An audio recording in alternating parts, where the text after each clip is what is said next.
Tell me a little bit about powerlifting. Is there any difference between powerlifting and weightlifting? Is it the same thing? What would a powerlifting contest be like? So the difference between weightlifting, which is actually in the Olympics, powerlifting consists of three lifts: the bench press, the squat, and the deadlift.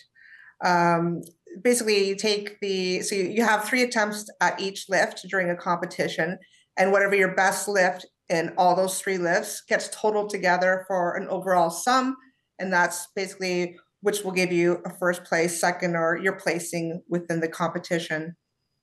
Now, I can imagine that uh, performance enhancing drugs are screened because that, especially in powerlifting and weightlifting, there is a culture of people who are juiced, and then there's the natty, the natural culture. And I suppose both of them, if everyone's on the same, terms, they can both be competitive, but you have to have a level playing field. Is the Canadian Powerlifting Union, do they screen for performance enhancing drugs?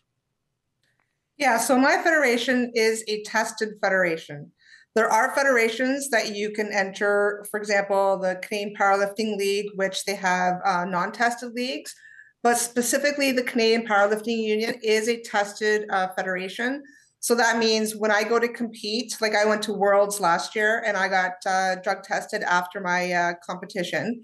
And there's also out of meet testing. So very random. You're put into an athletic pool in which they can show up at your workplace, your gym, kind of like surprise element of getting tested, right? So And I think that makes sense because, again, if someone was taking performance enhancing drugs and someone was not, it would ruin the sportsmanship of it. Like you say, there are leagues where people can do what they like, and everyone knows that. I would imagine that the natural athletes would be in the same league because it would just be too unfair. I'm just guessing this. I'm not a power lifter myself.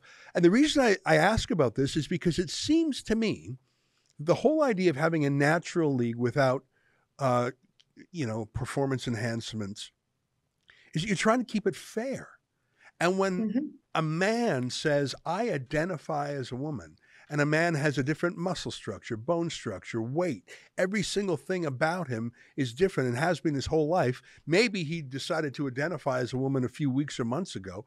I would imagine that that degree of physical unfairness would dwarf anything that someone on a performance enhancing drug would have. It just strikes me as the exact same unfairness that you're changing the terms.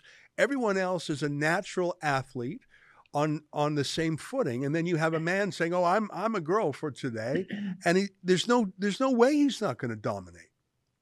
Yeah, that's exactly. It's hypocritical.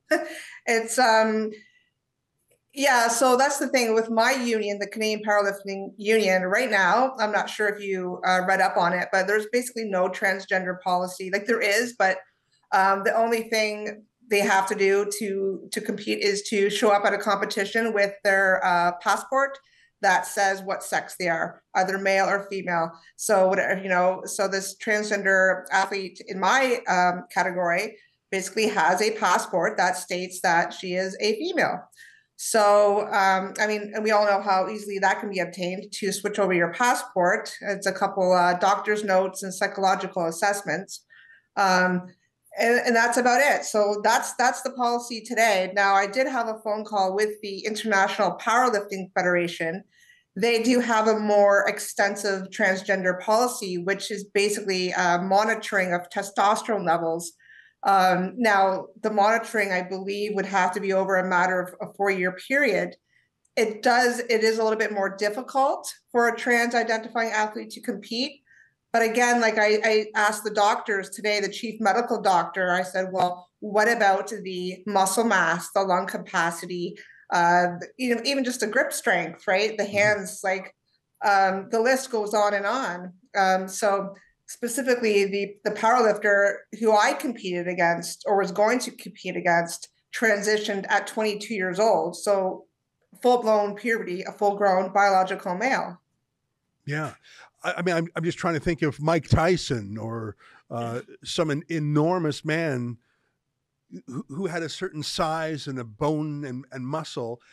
Sure, okay, he could transition, but there's no way that's not going to be an inherent genetic advantage over a natural woman. We were talking to Linda Blade, Coach Blade, about this a few weeks ago, and what brought it to our attention was a court case where the judge said, "Oh, well, there are disadvantages to be a male to female trans athlete as well, including," and his none of his reasons made sense to me other than for politics. Well, there's the risk of suicide and depression and the inability to find a gym that can accommodate you. And I thought those may well all be things, by the way, but they have nothing to do with the essential competition, which is on on the sport itself. All of those were Yeah. political accoutrements, not the fairness of the sport. So let me ask you, has this, you said you started talking about a competitor. You said you were going to compete against, you're using the pronoun her. Did that happen? And if not, why not? What happened? You said you were going to compete against someone. How did that end? So at nationals, the nationals were held in February this past year in British Columbia.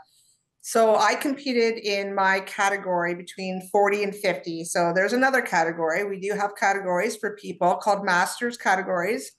I'm 40, turning 47. So I lifted between 40 and 50-year-olds.